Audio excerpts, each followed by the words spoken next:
Magandang hapon, ngayon po ay araw ng Linggo, October 1, 2023. Update po muli sa lagay ng panahon.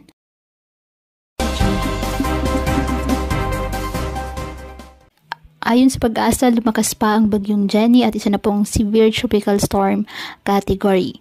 At posible na po magtaas ng signal number 1 dyan po sa extreme northern Luzon. Taglay ngayon ng bagyo ang lakas ng hangin na 95 km per hour at bugsong aabot sa 115 km per hour. Kasalukuyang kumikilos pa kanluran, hilagang kanluran sa bilis na 15 km per hour. Inaasahang kikilos ito pa hilagang kanluran hanggang bukas bago kumilos pa kanluran, hilagang kanluran patungong Luzon Strait. At posible itong dumaan sa pagitan ng Batanes at timog bahagi ng Taiwan sa Miyerkules po ng gabi.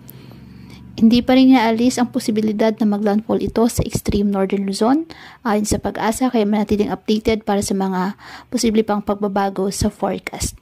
Inaasa namang magpapatuloy ang paglakas ng bagyong Jenny at magiging isa na itong typhoon category bukas na posibleng umabot sa 150 km per hour ang lakas ng hangin sa Martes.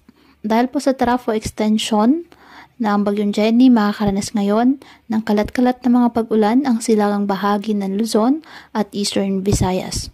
Posible nang makaranas ng malalakas na mga pag-ulan sa Batanes, Babuyan Islands, Mainland Cagayan at Isabela dahil po sa paglapit ng bagyo sa extreme northern Luzon.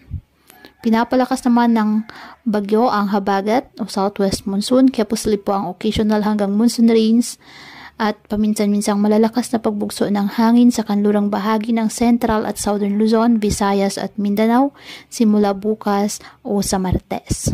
Kaya pinapayuhan ng ating mga kababayan na maging maingat po sa mga posibilidad ng pagbaha at pagguho ng lupa, lalo na po kapag may malalakas na ulan, at ugaliin na magdala palagi ng payong o kahit anong panangga sa ulan o kahit naman sa init ng araw kapag lalabas po ng ating mga tahanan.